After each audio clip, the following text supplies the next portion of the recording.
हम गुर्दे के डायलिसिस के ऊपर बात करेंगे क्योंकि एक बार हमने तो ये सुना है कि डायलिसिस अगर हो जाए तो फिर ये होते ही रहते हैं। इसमें क्या सच्चाई है, इस पे बात करने के लिए हमने बड़े सीनियर प्रोफेसर डॉक्टर मोहम्मद नज़ीर साहब को बुलाया। यूरोलॉजिस्ट हैं, हमारे सेट पे आते रहते हैं और आप फेमिलियर हैं इनसे और बहुत अच्छी तरीके से आपको गाइड करते हैं। तो हमारा सबसे पहले तो आपको यहाँ पे वेलकम, आप अपने मुश्किल टाइम में से हमारे लिए वक्त निकाला। Thank you, welcome, always welcome. हम यहाँ सब इसीलिए बैठे हुए हैं कि जितनी भी आगाही, मालूमात और बेनिफिट्स हमारे व्यूअर्स को मिल सकते हैं वो ज़रूर मिलने चाहिए। बेशक। अच्छा, तो सबसे पहले यही बताइएगा कि गुर्दे के जो डायलिसिस होते हैं वो क्या होते हैं सर, और ये डायलिसिस की ज़रूरत कब कब पेश आती है? ये बड़ा अहम सवाल है क्योंकि अक्सर लोगों के इसमें बहुत सारे मिसकॉन्सेप्शंस हैं। एक तो ये कि पहली बात ये है कि ये जो डायलिसिस है ये कब ज़रूरत पेश आती है, इसकी वजूहात क्या है। तो इसकी वजूहात बेसिकली किडनी इंसल्ट है। वो क्रॉनिक किडनी डिजीज़ भी हो सकती है या अचानक गुर्दे जैसे कहते हैं ना जी फेल हो गए हैं, वो भी हो सकती है। और इसकी वजूहात क्या हैं? वजूहात इसकी पूरी दुनिया में जैसे हैं, शुगर है, ब्लड प्रेशर है।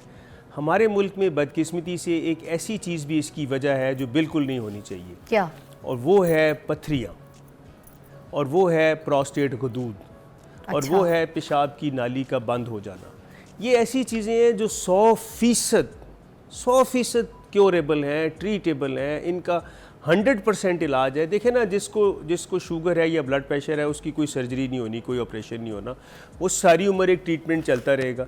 लेकिन जिसके पथरी है उसको तो हम ऐसे निकाल सकते हैं और बगैर किसी ऑपरेशन के निकाल सकते हैं। सिमिलरली अगर किसी का प्रोस्टेट ग्लैंड है उसको तो हमने एवेपोरेट कर देना है, बिल्कुल बुखारात बन के उसने उड़ जाना है।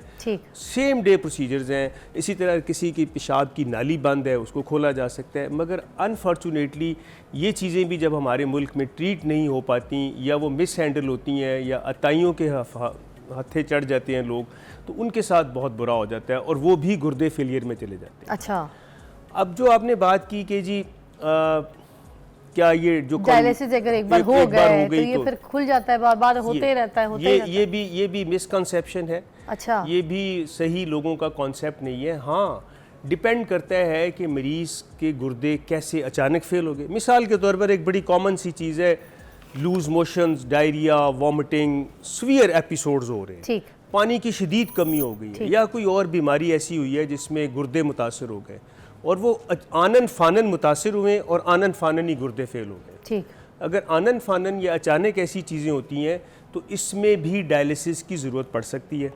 और वो जो डायलिसिस की ज़रूरत पड़ती है वो बड़ी शॉर्ट टर्म होती है। उसमें हो सकता है एक दफ़ा डायलिसिस करनी पड़े, 2 दफ़ा करनी पड़े, 3 दफ़ा करनी पड़े। जैसे कोई चीज़ बिल्कुल आप समझें कि इंसान अगर थक हार के निढाल होकर गिर पड़ता है तो वो हमेशा के लिए थोड़ी गिरा पड़ा रहता ना, तो कुछ अरसे के बाद, कुछ देर के बाद वो फिर उसी तरह से फ्रेश हो जाता है। ऐसे ही है। तो गुर्दे भी एक जानदार चीज़ है, हमारे जिस्म के बहुत अहम अज़ा हैं। अगर उनको अचानक इतना थका दिया गया है कि वो निढाल हो गए हैं, अब उनको रेस्ट मिलेगा और उस वक्त तक हम वो काम किसी मशीन से ले लेंगे, डायलिसिस मशीन से ले लेंगे और वो गुर्दे आहिस्ता आहिस्ता बिल्कुल अपनी जगह पे वापस आ जाएंगे और उनको डायलिसिस की ज़रूरत नहीं पड़ेगी। अरे वाह। दूसरी बात जो आपने की है कि हाँ, जिनके गुर्दे क्रॉनिक किडनी डिजीज़ की वजह से, जिसमें मैंने अगेन दोबारा रिपीट कर रहा हूँ कि शुगर ब्लड प्रेशर तो है ना, उनको कंट्रोल करेंगे तो डायलिसिस से बचेंगे। और अगर पथरियाँ, प्रोस्टेट गदूद या पेशाब की नाली का बंद हो जाना या रिपीटेड यूरिनरी ट्रैक्ट की इन्फेक्शंस का हो जाना, उससे अगर खुदा न खास्ता गुर्दे फेल हो रहे हैं तो ये बड़ा जुल्म है हमारे माशरे में। ये नहीं होना चाहिए। क्योंकि ये अगर आपको गुर्दों को आहिस्ता आहिस्ता आहिस्ता आहिस्ता बिल्कुल नकारा कर दिया है, अब अगर गुर्दे बिल्कुल नकारा हो गए, गोया वो डेड हो गए, तो उनको तो फिर डायलिसिस की ज़रूरत पड़ेगी। क्योंकि अगर हम डायलिसिस नहीं करवाएंगे तो फिर क्या होगा, वो जितने जहरीले मादे हैं जिस्म में जमा हो जाएंगे और अल्टीमेटली इंसान के बाकी सारे सिस्टम को भी ख़राब करेंगे। अच्छा, कादिर की कॉल है, काफ़ी परेशान है, बात करना चाह रहे हैं। अस्सलाम वालेकुम जी कादिर भाई, क्या हुआ? वालेकुम जी। मैं खादिम हुसैन कादिर नहीं है। अच्छा जी, ये है कि मेरे गुर्दे में अक्सर पथरी आ जाती है। ठीक है। गुर्दों में अक्सर पथरी आ जाती है। ठीक है। तो वो हकीम साहब की दवाई खाने से ही पेशाब में रेजा रेजा बनते निकलते हैं। रिसेंटली परसों मेरे पेशाब में पथरी जो कितना आया। अच्छा, तो ऐसा जैसे काफी नहीं होती उसकी जी, जैसे फूल के पत्ते होते हैं ना, ऐसी शॉपिंग पतली थी जो पत्ता निकला पेशाब में से, और उन लोगों के मकर के रहने से बढ़ा है। अच्छा, इसका क्या परमानेंट हाल है? मैं बहुत परेशान हूँ। और मेरी गले पे ऐसा आवाज आ जाता है जब वो मेरे पत्नी पास या तेरे से मुझे समझ लिया कि मुझे मौत आ गई है। ये बात कीजिएगा डॉक्टर साहब से। जी आप बात कीजिएगा डॉक्टर साहब प्लीज। जी मोहतरम, आपने जैसे बताया है कि आपके पत्थरियाँ बनती हैं और फिर निकल जाती हैं, मुझे जो समझ आ रही है ना आपकी बात से, और आप कोई दवाई लेते हैं तो उससे निकल, ऐसे ही है? जी जी बिल्कुल। अच्छा देखिए मोहतरम, होता ये है कि गुर्दे में एक बात याद रखें कि अगर कभी भी एक पथरी बन गई है तो दोबारा भी बन सकती है।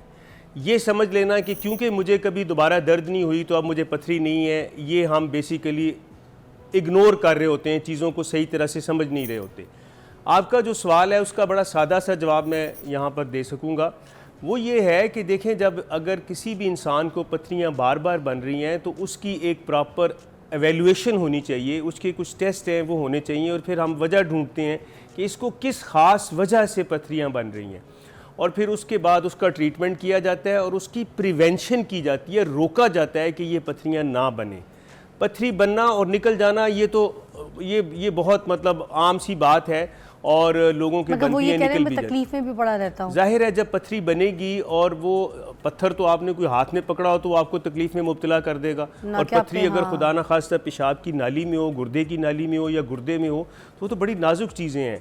तो बचने का तरीका ये है कि आपको उन पथरी की असेसमेंट एनालिसिस करवानी होती है, उसकी वजह ढूंढनी होती है, और उसके बाद उसको रोकना होता है कि आइंदा पथरियाँ ना बने।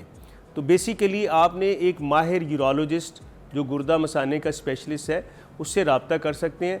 मैं वैसे प्रोग्राम की वजह से कह रहा हूँ कि मैं बग़ैर किसी लालच के भी बहुत सारे पेशेंट्स को इस तरह में जो डिज़र्विंग होते हैं उनको बिल्कुल हम फ्री ट्रीट करते हैं। अरे वाह, तो मोस्ट वेलकम, आपका मुकम्मल ख्याल रखा जाएगा और आपकी जो भी बेस्ट पॉसिबल ऑप्शन होगी उसको ट्रीट किया जाएगा।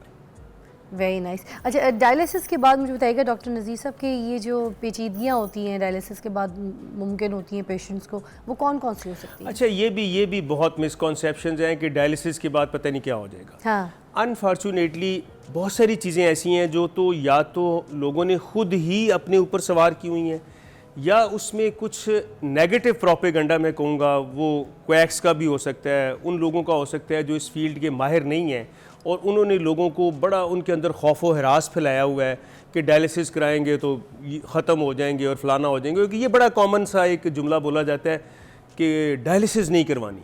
अच्छा, अभी डायलिसिस नहीं करवानी तो जो गुर्दों का काम है अब वो कौन करेगा? ये बहुत मिसकॉन्सेप्शन है कि डायलिसिस के बाद बड़ी पेचीदगियाँ हो जाती हैं।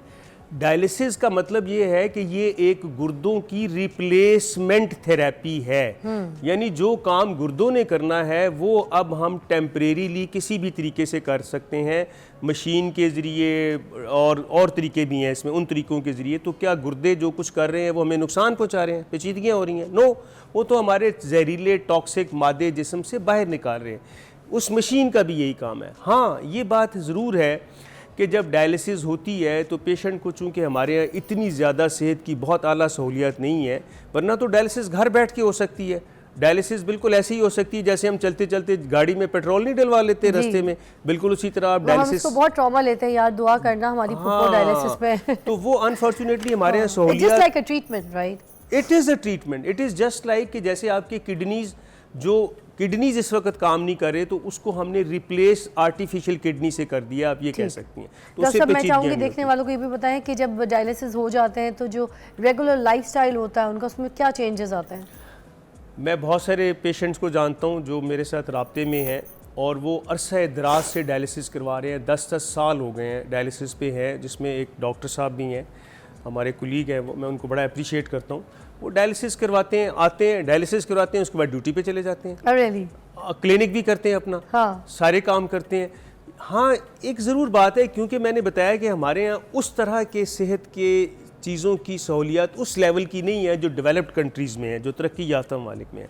तो ज़रूर कुछ ना कुछ थोड़ा बहुत एक फॉर द टाइम बीइंग एक वीकनेस आ सकती है, कमज़ोरी हो सकती है थोड़ी देर के लिए, लेकिन वो सब ठीक हो जाता है। डॉक्टर साहब, डायलिसिस की सहूलत सारे अस्पतालों में मौजूद है और उसका खर्चा कितना आ जाता है ये भी बता दें देखने वालों। यूरोलॉजिस्ट हमारे साथ मौजूद है ज़बरदस्त प्रोफेसर डॉक्टर मोहम्मद नज़ीर साहब, हम इनसे बात कर रहे हैं डायलिसिस की, गुर्दे की डायलिसिस के ऊपर। और मैं अभी सवाल कर रही थी कि मुझे ये बताइएगा कि हर अस्पताल में इसकी फैसिलिटीज़ जो है वो मौजूद है डायलिसिस की, और इसका एक्सपेंस कितना हो जाता है? एक आम बंदा जब अगर जाए डायलिसिस के लिए तो उसके कितने को खर्चे हैं? देखिए, हमारे पब्लिक सेक्टर में, सरकारी अस्पतालों में जितने भी बड़े अस्पताल हैं, इन सब में डायलिसिस की सहूलत मौजूद है। और अगर वहाँ पे ख़र्चे की बात करें तो ये वहाँ पे इलाज बिल्कुल फ्री है, उसके ऊपर ख़र्चा नहीं आता। मुमकिन है कोई कभी कभार कोई चीज़ ऐसी जो उस वक्त अवेलेबल नहीं है तो लोगों को वो थोड़ी बहुत लेनी पड़े, अदरवाइज़ उसमें ख़र्चा कोई नहीं आता। अच्छा। जहाँ तक प्राइवेट सेक्टर का ताल्लुक है तो प्राइवेट सेक्टर में ये बड़ी कैटेगरीज़ हैं, जिस तरह हर चीज़ की कैटेगरीज़ हैं। तो डायलिसिस का ख़र्चा, ऐसे भी बहुत सारे लोग हैं जो फ़ी सबीलिल्लाह भी ये काम कर रहे हैं, या सिर्फ दवाइयों के पैसे लेते हैं, वो चंद 100 से लेकर 1000-2000 रुपये तक हो सकते हैं। और ऐसे भी सेंटर्स हैं जहाँ पे ये ख़र्चा 10-15-20 हज़ार रुपये भी हो सकता है। इट डिपेंड्स के पर डायलिसिस की बात कर रहा हूँ। अच्छा, पर डायलिसिस पर डायलिसिस और ये डायलिसिस कितने को सेशन चाहिए होते और ये हैं एक डायलिसिस patient को अगर अंदाज़ा? हफ्ते में किसी को 2 से 3 मरतबा ज़रूरत है तो महीने में अगर उसको 10 मरतबा ज़रूरत है, और अगर वो ख़र्चा 10,000 रुपये है तो 1 लाख रुपया तो महीना उसका हो गया, 12 लाख रुपया साल का हो गया। ये वो है जो प्राइवेट सेक्टर में, इससे ज़्यादा, इससे कम, ये वेरी एक रेंज है, हो सकता है। तो उसका हल यही है कि आप किसी ऐसे इदारों से वाबस्ता हो जाएं कि जहाँ पे डायलिसिस आपकी फ्री होती है या ना होने के बराबर। ऐसे लोग हैं जो भी यहाँ पे पाकिस्तान में काम कर रहे हैं। डायलिसिस के बाद जो पेशेंट होते हैं वो कितनी जल्दी सेहतयाब हो जाते हैं? कितना कोई टाइम लगता है कि उनको अपनी सेहत रिकवर कर सकें? अच्छा, ये देखें, डायलिसिस के बाद मरीज़ सेहतयाब उसी वक्त हो जाता है। कहने का मतलब ये है कि डायलिसिस बेसिकली गुर्दों को रिप्लेस कर रही है, गुर्दों का नेमुल बदल है।